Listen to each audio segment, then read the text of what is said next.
الرحمن الرحيم صلى الله على سيدنا محمد. waxaan jecelahay inaan ka hadlo dhowr mowduuc oo ku saabsan xaaladda dalkeenu maanta uu marayo. Ta koowaad waxa weeye tii u dambeysay doorashadii shirgudoonka golaha baarlamaanka gudoomiyaha iyo gudoomiye ku-xigeenka. waxaan aad iyo aad ugu mahadnaqayaa guusha weyn ee xisbiga kulmiye ka soo hooyay labada murashax iyo sida kale hadii loo dhigo wanaaga ay sameeyeen labada gole ay dhamaantood garteen in beelaha darafyada doorka loo ay xaq u leeyihiin oo loo daayo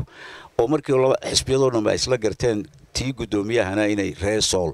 ay ku tartamaan oo rag iyagoo xaq u lahaa dad kale inay ku tartamaan dhamaantood baarlamaanku si sharaf leh uga tanaasileen ay u daayeen murashaxiinta ka soo jeeda sool waa garasho wanaagsan oo golaha wakiiladu ay garteen xaq ay lahayn inay uga tanaasilaan midnimada iyo qarannimada Soomaaliland. sidaas oo kale ayay tiin kala dana u dhacday in gudoomiye ku-xigeenka isagana loo daayo reer awdal iyo salal oo iyaguna aad iyo aad ugu mahadsan sidii dariiqii hore la raacay mar labaad raacay. waxaana taasi ay tusaysaa dadka inay u bisil yihiin maanta Soomaaliland inay isu tanaasulaan oo xataa xuquuqda qofka uu leeyahay ee uu ku tartami lahaa uu uga tanaasilayo midnimada iyo qarannimada Soomaaliland. aad iyo aad baan golaha wakiilada dhamaantood ugu mahadnaqayaa sida wanaagsan ee arrintaas u dhacday ee nidaamka ah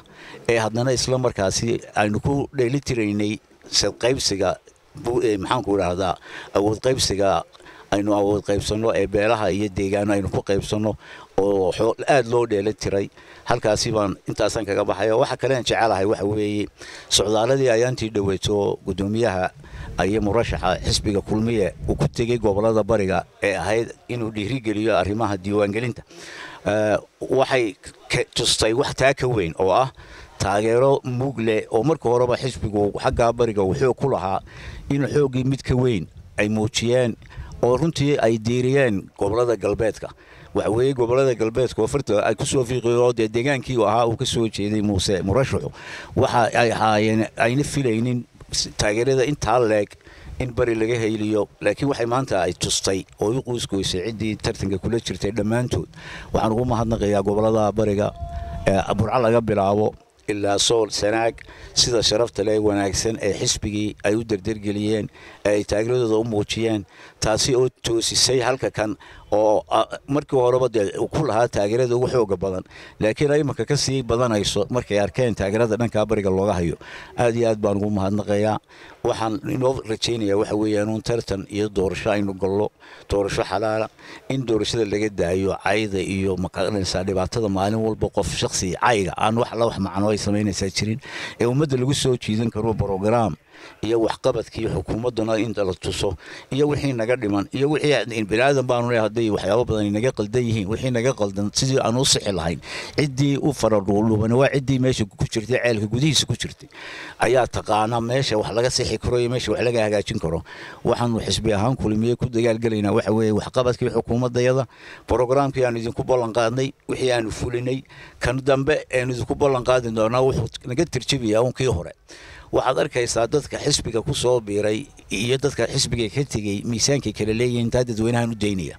maalintii dhaweyd gudoomiyuhu halka wuxuu ka kaxaysay raggii ugu cuslaa ee markii hore ka soo horjeeday ayuu ka haystay raggaasi oo dhamaantood ah raggii isaga ka soo horjeeday si uu u tuso midnimada iyo wanaaga ay dadku leeyihiin. marka waxa weeye mesela yay ahaay raggii la tartamay waxa weeye Samaala Socday waxa garab taagnaa Jamaal Ali Xuseen baa garab taagnaa waxa la socday Ali Gurey baa la socday xagga kale waxa la socday Awil baa la socday Ambassador Axmed Xasan baa la socday Waran Cadda la socday taasoo ku tusaysa miisaanka dadka waaweyn ee ku soo biiray intay leeyihiin iyo dadka ka tagay taana dadweynahan u deynaya. markaas waxaad arkaysaa xisbiga guusha uu gaaray iyo gudoomiyuhu khaasatan murashaxu guushu ka gaaray inuu dadka la heshiinayay ee uu xagga hore soo dhigtay ay guul u tahay iyo dadkaasi oo ku qancay iyaguna